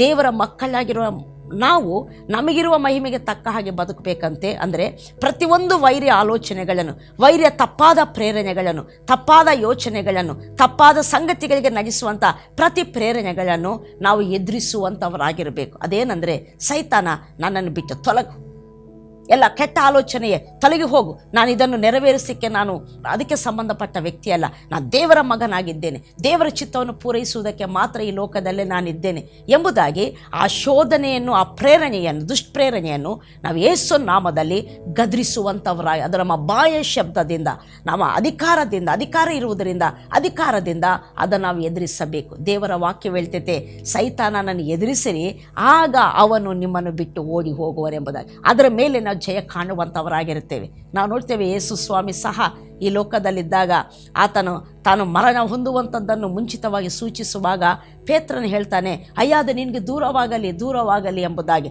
ಮರಣ ಹೊಂದುವುದು ದೂರವಾಗಲಿ ಎಂಬುದಾಗಿ. ಆಗ ಯೇಸು ಸ್ವಾಮಿ ಹೇಳ್ತಾರೆ, ಸೈತಾನ ನನ್ನ ಹಿಂದೆ ತೊಲಗು, ನೀನು ಮನುಷ್ಯರ ವಿಷಯಗಳನ್ನು ಆಲೋಚನೆ ಮಾಡ್ತೀಯಾಗಲಿ, ದೇವರ ವಿಷಯಗಳನ್ನಲ್ಲ ಎಂಬುದಾಗಿ. ಅಲ್ಲಿ ಪೇತ್ರನಿಗೆ ಗದರಿಸ್ತಾನೆ, ಸೈತಾನ ನನ್ನ ಹಿಂದೆ ತೊಲಗೆಂಬುದಾಗಿ. ಅದರ ಅರ್ಥ ಪೇತ್ರನು ಸೈತಾನ್ ಎಂಬುದಾಗಲ್ಲ, ಪೇತ್ರನಿಂದ ಬಂದಂಥ ಆಲೋಚನೆ, ಆ ಮಾತು ಸೈತಾನನ ಪ್ರೇರಣೆ ಆಗಿದೆ, ದೇವರ ಚಿತ್ತಕ್ಕೆ ವಿರೋಧವಾಗಿದೆ. ಅದನ್ನು ಯೇಸು ಸ್ವಾಮಿ ಗದರಿಸಿದ್ದನ್ನು ನಾವಿಲ್ಲಿ ಗಮನಕ್ಕೆ ತಕ್ಕೊಳ್ಳಬೇಕು. ನಾವು ಸಹ ಎಲ್ಲ ದುಷ್ಪ್ರೇರಣೆಗಳನ್ನು, ದುಷ್ಟ ಆಲೋಚನೆಗಳನ್ನು, ಇವುಗಳನ್ನು ನಾವು ಎಂಟರ್ಟೈನ್ ಮಾಡುವಂಥವರಾಗಿರಬಾರ್ದು. ಅದನ್ನು ಗದರಿಸಬೇಕು, ತೊಲಗಿ ಹೋಗಿ ಎಂಬುದಾಗಿ ಹೇಳಬೇಕು. ಖಂಡಿತ ಅದನ್ನು ತೊಲಗಿ ಹೋಗ್ತೈತೆ. ಯಾಕಂದರೆ ನಿನಗೆ ಅಧಿಕಾರ ಉಂಟು. ವೈರಿಯಲ್ಲಿ ಓಡಿ ಹೋಗುವಂಥ ಆತನಾಗಿರ್ತಾನೆ. ಹಾಗೆ ರೋಗವ, ಸಾಲವ, ಸಮಸ್ಯೆಗಳ, ಯಾವುದೇ ಕೆಟ್ಟ ಸಂಗತಿಗಳ ಅಡೆತಡೆಯ ಅಥವಾ ಯಾವುದಾದ್ರೂ ಕಾರ್ಯಗಳು ಆಗ್ತಾ ಇಲ್ಲವ, ಅದರ ಅರ್ಥ ಏನಂದರೆ ಅದರ ಹಿಂದೆ ವೈರಿ ಸೈತಾನ ಕೆಲಸ ಮಾಡ್ತಾ ಇರ್ತಾನೆ. ಅನೇಕ ಜಗಳಗಳಾಗ್ತಾ ಇರ್ತಾವ ಮನೆಯಲ್ಲಿ, ಅಥವಾ ಸಂಬಂಧಗಳಲ್ಲಿ ಬಿರುಕುಗಳು ಬರ್ತಾ ಇರ್ತಾವ, ಮಕ್ಕಳು ಮಾತನ್ನು ಕೇಳ್ತಾ ಇಲ್ಲವ, ಯಾವುದೇ ಕೆಟ್ಟ ಪರಿಸ್ಥಿತಿ ಇದ್ದರೂ ಅದರ ಹಿಂದೆ ವೈರಿ ದುರಾತ್ಮನು ಕೆಲಸ ಮಾಡುವಂಥ ಆತನಾಗಿರ್ತಾನೆ. ಸತ್ಯವೇದ ಹೇಳುವಂಥದ್ದಾಗಿದೆ. ಆದ್ದರಿಂದ ನಾವು ನೋಡ್ತೇವೆ, ಸತ್ಯವೇದ ಹೇಳ್ತೈತೆ, ನೀವು ಹೋರಾಡುವುದು ಮನುಷ್ಯ ಮಾತ್ರದವರ ಸಂಗಡವಲ್ಲ, ಆಕಾಶದಲ್ಲಿ ಕೆಲಸ ಮಾಡುವ ದುರಾತ್ಮಗಳ ಸೇನೆಗಳ ಸಂಗಡ ಎಂಬುದಾಗಿ. ವೈರಿಯು ಪ್ರತಿ ಕಾರ್ಯಗಳ ಹಿಂದೆ, ಪ್ರತಿ ಕೆಟ್ಟ ಕಾರ್ಯಗಳ ಹಿಂದೆ, ಪ್ರತಿ ವಿರೋಧಗಳ ಹಿಂದೆ ಕೆಲಸ ಮಾಡುವಂಥ ಆತನಾಗಿರ್ತಾನೆ ಎಂಬುದಾಗಿ ದೇವರ ವಾಕ್ಯ ಹೇಳ್ತೈತೆ. ಆದ್ದರಿಂದ ಆ ವೈರಿಯನ್ನು ನಾವು ಗದರಿಸುವಂಥವರು, ಎದುರಿಸುವಂಥದ್ದು ದೇವರ ವಾಕ್ಯ ನಮಗೆ ಹೇಳಿಕೊಡುವಂಥದ್ದಾಗಿರ್ತೈತೆ. ಈಗಾಗಲೇ ನಾನು ಹೇಳಿದಾಗೆ ಪೇತ್ರನು ಹೇಳ್ತಾನೆ ತನ್ನ ಮೊದಲನೇ ಪತ್ರಿಕೆ 5ನೇ ಅಧ್ಯಾಯ 9ನೇ ವಚನದಲ್ಲಿ, ನೀವು ನಂಬಿಕೆಯಲ್ಲಿ ಸ್ಥಿರವಾಗಿದ್ದು ಸೈತಾನನನ್ನು ಎದುರಿಸಿರಿ ಎಂಬುದಾಗಿ. ದೇವರ ವಾಕ್ಯ ನಿಮ್ಮ ಬಗ್ಗೆ ಏನು ಹೇಳ್ತೈತೋ, ವಾಗ್ದಾನಗಳೇನು ಹೇಳ್ತಾವೋ, ಆಶೀರ್ವಾದಗಳೇನು ಹೇಳ್ತಾವೋ ಅದರಲ್ಲಿ ಸ್ಥಿರವಾಗಿರ್ರಿ, ವೈರಿಯನ್ನು ಎದುರಿಸಿರಿ ಎಂಬುದಾಗಿ. ಯಾಕೊಬ್ಬನು ಬರೀತಾರೆ 4ನೇ ಅಧ್ಯಾಯ 7ನೇ ವಚನದಲ್ಲಿ, ನೀವು ದೇವರಿಗೆ ಒಳಗಾಗಿರಿ, ಅಂದರೆ ದೇವರನ್ನು ನಂಬಿರಿ, ದೇವ ನಂಬಿಕೆಯಲ್ಲಿ ಸ್ಥಿರವಾಗಿರಿ, ದೇವರ ಚಿತ್ತಕ್ಕೆ ಒಳಗಾಗಿರಿ, ದೇವರಿಗೆ ಅಧೀನರಾಗಿರಿ. ಆದರೆ ಸೈತಾನನನ್ನು ನೀವು ಅವನಿಗೆ ಅಧೀನರಾಗಬೇಡ್ರಿ, ಅವನಿಗೆ ಒಳಗಾಗಬೇಡ್ರಿ, ಅವನಿಗೆ ನೀವು ಒಪ್ಪಿಸಿಕೊಡ್ಬೇಡ್ರಿ, ಅವನನ್ನು ಎಂಟರ್ಟೈನ್ ಮಾಡಬೇಡ್ರಿ, ಅವನನ್ನು ಎದುರಿಸಿರಿ, ಆಗ ಅವನು ನಿಮ್ಮನ್ನು ಬಿಟ್ಟು ಓಡಿ ಹೋಗ್ತಾನೆ ಎಂಬುದಾಗಿ. Praise the Lord. ಯಾವುದೇ ಸಮಸ್ಯೆಯನ್ನು, ಯಾವುದೇ ರೋಗದ ರಿಪೋರ್ಟನ್ನು, ಯಾವುದೇ ಡಾಕ್ಟರ್ಸ ಕೆಟ್ಟ ಹೇಳಿಕೆಗಳನ್ನು, ಅಂದರೆ ಅವರು ಇದ್ದದ್ದನ್ನೇ ಹೇಳ್ತಾರೆ, ಬಟ್ ಆದರೆ ನಾವು ಅದನ್ನು ಸ್ವೀಕರಿಸುವವರಾಗಿರಬಾರ್ದು, ಅದನ್ನು ಗದರಿಸುವಂಥವರಾಗಿರಬೇಕು. ನಿನಗೆ ಅಧಿಕಾರವಿದೆ, ನೀನು ತೊಲಗು ಅಂದರೆ ಅದು ತೊಲಗಿ ಹೋಗುವಂಥದ್ದಾಗಿರ್ತದೆ. Price the lord. ಒಬ್ಬ ಶತಾಧಿಪತಿ ಯೇಸು ಹತ್ರ ಬಂದಾಗ ಹೇಳ್ತಾನೆ, ನಾನು ಶತಾಧಿಪತಿ ಆಗಿದ್ದೇನೆ, ರೋಮ ಸರ್ಕಾರ ನನಗೆ ಅಧಿಕಾರ ಕೊಟ್ಟಿದೆ, ನಾನು ಒಬ್ಬನನ್ನು ಹೋಗು ಅಂದರೆ ಹೋಗ್ತಾನೆ, ಒಬ್ಬನನ್ನು ಬಾ ಅಂದರೆ ಬರ್ತಾನೆ, ನಿನಗೆ ಸಹ ಪರಲೋಕದ ಅಧಿಕಾರ ಕೊಡಲ್ಪಟ್ಟಿದೆ, ಆದ್ದರಿಂದ ನೀನು ಒಂದು ಮಾತು ಹೇಳಿದರೆ ಸಾಕು, ನನ್ನ ಸೇವಕನು ಗುಣವಾಗ್ತಾನೆ ಎಂಬುದಾಗಿ. ಅಂದರೆ ಅಧಿಕಾರದ ಮಹತ್ವ ಆ ಶತಾಧಿಪತಿ ಅರ್ಥಾತನಾಗಿದ್ದಾನೆ. ಅಧಿಕಾರ ಹೀಗೆ ಕೆಲಸ ಮಾಡ್ತೈತೆ, ಒಬ್ಬರನ್ನು ಹೋಗು ಅಂದರೆ ಹೋಗ್ತಾನೆ, ಒಬ್ಬನು ಬಾ ಅಂದರೆ ಬರ್ತಾನೆ ಎಂಬುದಾಗಿ. ಹಾಗಾದರೆ ದೇವರ ಮಕ್ಕಳಾಗಿ ನಮಗೂ ಅಧಿಕಾರ ಕೊಡಲ್ಪಟ್ಟಿದೆ. ಈ ಲೋಕದ ಎಲ್ಲ ದುರಾತ್ಮಗಳ ಮೇಲೆ, ಎಲ್ಲ ದುಷ್ಟ ಸಂಗತಿಗಳ ಮೇಲೆ, ಎಲ್ಲ ಸಮಸ್ಯೆಗಳ ಮೇಲೆ ದೇವರು ನಮಗೆ ಅಧಿಕಾರವನ್ನು ಕೊಟ್ಟಿರುವಂಥ ಆತನಾಗಿದ್ದಾನೆ. ಅಧಿಕಾರವನ್ನು ಮಾಡುವಂಥದ್ದು ಹೇಗಿದ್ರೆ ಬಾಯಿ ಮಾತಿನಿಂದ. ನೀನು ಹೋಗು ಅಂತ ಹೇಳುವುದರಿಂದ ಅದನ್ನು ತೊಲಗಿಸಬಹುದು, ಬಾ ಅಂತ ಹೇಳುವುದರಿಂದ ಬರಮಾಡಬಹುದು. Praise the Lord. ಕೆಟ್ಟದನ್ನು ನಾವು ಯಾರು ಬಾ ಅಂತ ಹೇಳುವುದಿಲ್ಲ. ನಮಗೆ ಬೇಕಾದ ಸಂಗತಿಗಳನ್ನು ಬಾ ಅಂತ ಹೇಳಬೇಕು, ಬೇಡಾದ ಸಂಗತಿಗಳನ್ನು ಹೋಗು ಎಂಬುದಾಗಿ ಹೇಳಬೇಕು. ಹೀಗೆ ಸಮಸ್ಯೆಗಳ ಸಂಗಡ ನಾವು ಮಾತನಾಡುವಂಥವರಾಗಿರಬೇಕು. ವಿರೋಧಗಳ ಸಂಗಡ ಅಧಿಕಾರದಿಂದ ನಾವು ಪ್ರವರ್ತಿಸುವಂಥವರಾಗಿರಬೇಕು. ಜಗಳಗಳಾಗ್ತಿದ್ದಾವ, ಅಸಮಾಧಾನಗಳುಂಟ, ಸರಿಯಾದ ಪರಿಸ್ಥಿತಿ ಇಲ್ಲವ, ಆ ಸಂಗತಿಗಳಿಗೆ ಕಾರಣವಾದ ದುರಾತ್ಮಗಳನ್ನು ಯೇಸು ನಾಮದಲ್ಲಿ ತೊಲಗಿ ಹೋಗು ಎಂಬುದಾಗಿ, ಆ ಪರಿಸ್ಥಿತಿ ಇದು ಇಲ್ಲದಾಗಲಿ ಎಂಬುದಾಗಿ ನೀನು ಗದರಿಸುವಾಗ, ನೀನು ಮಾತನಾಡುವಾಗ ನೀನು ಆಳ್ವಿಕೆ ಮಾಡ್ತಾ ಇದ್ದೀಯಾ, ನೀನು ಹೇಳಿದಂತೆ ನಡೀತದೆ ಎಂಬುದಾಗಿ ಸತ್ಯವೇದ ಹೇಳ್ತಿದೆ. ಯೇಸುಸ್ವಾಮಿ ಹೇಳ್ತಾರೆ, ಯಾವನಾದರೂ ಸರಿಯೇ, ಯಾವನಾದರೂ ಸರಿ, ನಿಮಗೆ ದೇವರಲ್ಲಿ ನಂಬಿಕೆ ಇರಲಿ, ನಿಮ್ಮಲ್ಲಿ ಯಾವನಾದರೂ ಈ ಬೆಟ್ಟಕ್ಕೆ ಕಿತ್ತುಕೊಂಡು ಹೋಗಿ ಸಮುದ್ರದಲ್ಲಿ ಬೀಳು ಎಂಬುದಾಗಿ ಹೇಳಿದರು, ಅದನ್ನು ನೀವು ಹೇಳಿದಂತೆ ನಡೆಯುತ್ತದೆ ಎಂಬುದಾಗಿ ಯೇಸುಸ್ವಾಮಿ ತಾನೇ ಹೇಳಿದ್ದಾನೆ. ಯಾಕಂದರೆ ನಿಮಗೆ ಅಧಿಕಾರವಿದೆ ಎಂಬುದಾಗಿ. ಆದ್ದರಿಂದ ಪ್ರಿಯ ದೇವರ ಮಕ್ಕಳೇ, ಆಳ್ವಿಕೆ ಮಾಡಿರಿ, ಅಳಬೇಡಿರಿ, ಚಿಂತೆ ಮಾಡಬೇಡ್ರಿ, ಭಯಪಡಬೇಡ್ರಿ, ದೇವರನ್ನು ನಂಬಿರಿ, ಯೇಸು ಕ್ರಿಸ್ತನನ್ನು ನಂಬಿರಿ, ಆತನ ಸತ್ಯ ವಾಕ್ಯವನ್ನು ನಂಬಿರಿ, ಆ ವಾಕ್ಯದ ನಂಬಿಕೆಯಲ್ಲಿ ಸ್ಥಿರವಾಗಿರ್ರಿ, ಕ್ರಿಸ್ತ ನಂಬಿಕೆಯಲ್ಲಿ ಸ್ಥಿರವಾಗಿ ನಿಂತುಕೊಳ್ಳಿರಿ. ಈ ಲೋಕದಲ್ಲಿ ನಿಮ್ಮ ಜೀವಿತವನ್ನು ಆಳ್ವಿಕೆ ಮಾಡಿರಿ, ಯಾವ ಸಂಗತಿಗೆ ಸೋತು ಹೋಗಬೇಡ್ರಿ, ಯಾವ ವೈರ್ಯ ಕಾರ್ಯಗಳಿಗೆ ನೀವು ಒಳಗಾಗಬೇಡ್ರಿ, ಬದಲಾಗಿ ಅದು ಸೈತಾನನನ್ನು ಗದರಿಸಿರಿ, ಅವನ ಕಾರ್ಯಗಳನ್ನು ಗದರಿಸಿರಿ, ವೈರ್ಯ ಕಾರ್ಯಗಳನ್ನು ಬಂಧಿಸಿರಿ, ಖಂಡಿತ ನೀವು ಹೇಳಿದಂತೆ ನಡೆಯುವಂಥದ್ದಾಗಿರ್ತದೆ. Price the lord. ಮುಂದಿನ ಭಾಗದಲ್ಲಿ ಇದನ್ನು ಮುಂದುವರಿಸಿ ನಾವು ದೇವರ ವಾಕ್ಯವನ್ನು ನಾವು ಧ್ಯಾನ ಮಾಡಲಿಕ್ಕೆ ಹೋಗೋಣ. ಇವತ್ತು ನಾನು ಇಲ್ಲಿಗೆ ನಿಲ್ಲಿಸ್ತೇನೆ. ನೀವು ಏನು ಹೇಳ್ತೀರೋ ಅದು ಆಗ್ತದೆ. ಯಾಕಂದರೆ ನೀವು ಮಕ್ಕಳಾಗಿದ್ದೀರಿ ದೇವರಿಗೆ, ನಿಮಗೆ ಅಧಿಕಾರ ಉಂಟು, ನಿಮ್ಮ ಮಾತಿನ ಮೇರೆಗೆ ಎಲ್ಲವೂ ನಡೆಯುವಂಥವಾಗಿರ್ತವೆ. Price the Lord. ದೇವರ ಮಕ್ಕಳಾದ ನಾವು ದೇವರ ಚಿತ್ತವನ್ನು ಭೂಮಿ ಮೇಲೆ ಮಾಡುವುದಕ್ಕಾಗಿದ್ದೇವೆ. ಆದ್ದರಿಂದ ದೇವರ ಚಿತ್ತವನ್ನೇ ನಾವು ಮಾಡುವಂಥವರಾಗಿರ್ತೇವೆ, ದೇವರ ಚಿತ್ತವನ್ನೇ ನಾವು ಭೂಮಿ ಮೇಲೆ ನುಡಿಯುವಂಥವರಾಗಿರ್ತೇವೆ. Price the lord. ಆದ ಆಳ್ವಿಕೆ ಮಾಡುವಂಥದ್ದಂದರೆ ಯಾವುದು ಬೇಡವೋ ಅದನ್ನು ಗದರಿಸಿರಿ, ಯಾವುದು ಬೇಕೋ, ಯಾವ ಆಶೀರ್ವಾದ ನಿಮಗೆ ಬೇಕೋ ಆ ದೇವರ ವಾಕ್ಯವನ್ನು ನೀವು ಮಾತನಾಡ್ತಾ ಬನ್ನಿ. ನೀವು ಹೇಳಿದಂತೆ ನಡೆಯುತ್ತದೆ ಎಂಬುದಾಗಿ ಸತ್ಯವೇದ ಹೇಳುವಂಥದ್ದಾಗಿರ್ತದೆ. ಯೇಸುವೆ ತಾನು ಹೇಳಿದಂತೆ ನಡೆದದ್ದು ಮಾತ್ರ ಆತನು ಹೇಳ್ತಾ ಇಲ್ಲ, ನೀವು ಸಹ ಇದನ್ನು ಮಾಡಬಹುದು ಎಂಬುದಾಗಿ ಆತನು ಹೇಳಿದ್ದಾನೆ. ಯಾಕಂದರೆ ನಮಗೂ ಈ ಭೂಮಿ ಮೇಲೆ ಅಧಿಕಾರ ಕೊಡಲ್ಪಟ್ಟಿರುವಂಥದ್ದಾಗಿದೆ. ನಾವು ದೊರೆತನ ಮಾಡುವಂಥವರಾಗಿರ್ತೇವೆ. ನಾವು ಸೋತು ಹೋದವರಲ್ಲ ಅಥವಾ ವಿಕ್ಟಿಮ್ಸ್ ಆಗಿ ಬದುಕುವವರಲ್ಲ, ಎಲ್ಲದಕ್ಕೂ ಒಳಗಾಗಿ ಜೀವಿಸುವವರಲ್ಲ. ಎಲ್ಲವನ್ನು ಆಳ್ವಿಕೆ ಮಾಡುತ್ತಾ ಜೀವಿಸುವುದಕ್ಕೆ ದೇವರು ನಮ್ಮನ್ನು ಸೃಷ್ಟಿ ಮಾಡಿದ್ದಾನೆ. ನಮ್ಮನ್ನು ಕ್ರಿಸ್ತನಲ್ಲಿ ತಿರುಗಿ ಆರಿಸಿ ರಕ್ಷಿಸಿಕೊಂಡಿರುವಂಥ ಆತನಾಗಿದ್ದಾನೆ. ಆದ್ದರಿಂದ ದೇವರ ವಾಕ್ಯ ಇದರ ಬಗ್ಗೆ ಏನು ಹೇಳ್ತೈತೋ ನೀನು ಧ್ಯಾನ ಮಾಡ್ತಾ ಬಾ. ನಿಜವಾ ನನಗೆ ಆಳ್ವಿಕೆ ಉಂಟಾ? ನಾನು ಹೇಳಿದರೆ ಸಂಗತಿಗಳಾಗ್ತಾವ? ನಾನು ಸೈತಾನನನ್ನು ಗದರಿಸಬಹುದಾ? ಪರಿಸ್ಥಿತಿಗಳಿಗೆ ನಾನು ಮಾತನಾಡಬಹುದಾ? ನನಗೆ ಬೇಕಾದದ್ದನ್ನು ದೇವರ ವಾಕ್ಯದಿಂದ ನಾನು ಅರಿಕೆ ಮಾಡಿ ಹೊಂದಿಕೊಳ್ಳಬಹುದಾ? ನೀನು ದೇವರ ವಾಕ್ಯನ ಹುಡುಕ್ತಾ ಬಾ. ಖಂಡಿತ ಪವಿತ್ರಾತ್ಮನಿ ಸತ್ಯಗಳನ್ನು ನಿನಗೆ ಪ್ರಕಟ ಮಾಡ್ತಾನೆ. ಈ ಮಾರ್ಗದಲ್ಲಿ ನೀನು ನಡಿಲಿಕ್ಕೆ ಪ್ರಾರಂಭಿಸು. ದೊಡ್ಡ ಜಯ ಜೀವಿತ ನಿನ್ನದಾಗುವಂಥದ್ದಾಗಿರುತ್ತದೆ. ದೇವರ ವಾಕ್ಯವು ನಿಮ್ಮ ಜೀವನದಲ್ಲಿ ಮತ್ತು ಪರ್ಫೆಕ್ಟಾಗಿ ನೆರವೇರುವಂಥದ್ದಾಗಿರ್ತದೆ. ದೇವರು ನಿಮ್ಮನ್ನು ಆಶೀರ್ವದಿಸಲಿ, ಈ ಬೆಳಕಿನಲ್ಲಿ ನಿಮ್ಮನ್ನು ನಡೆಸಲಿ, ಜಯಗಳಲ್ಲಿ ನೀವು ಜೀವಿಸುವಂತೆ ಕರ್ತನು ನಿಮ್ಮನ್ನು ನಡೆಸಲಿ ಎಂಬುದಾಗಿ ನಾನು ಪ್ರಾರ್ಥಿಸ್ತೇನೆ. ಈಗ ನಾವು ಪ್ರಾರ್ಥನೆ ಮಾಡಿಕೊಳ್ಳೋಣ. ಪ್ರೀತಿಯುಳ್ಳ ಪರಲೋಕದ ತಂದೆ ದೇವರೇ, ಯೇಸು ಕ್ರಿಸ್ತನ ನಾಮದಲ್ಲಿ ನಿಮಗೆ ಸ್ತುತಿ ಸ್ತೋತ್ರಗಳನ್ನು ಸಲ್ಲಿಸುತ್ತೇನೆ ಸ್ವಾಮಿ. ಕರ್ತನಿ ಕಾರ್ಯಕ್ರಮ ವೀಕ್ಷಿಸ್ತಿರುವಂಥ ಈ ವಾಕ್ಯಗಳನ್ನು ಕೇಳ್ತಿರುವಂಥ ಪ್ರತಿ ಪ್ರಿಯರಿಗಾಗಿ ನಿನ್ನ ನಾಮಕ್ಕೆ ಸ್ತೋತ್ರ ಮಾಡ್ತೇನೆ. ಈ ಸತ್ಯಗಳ ವಿಷಯದಲ್ಲಿ ಅವರ ಕಣ್ಣುಗಳು ಬೆಳಗಿಸಲ್ಪಡಲಿ ಸ್ವಾಮಿ.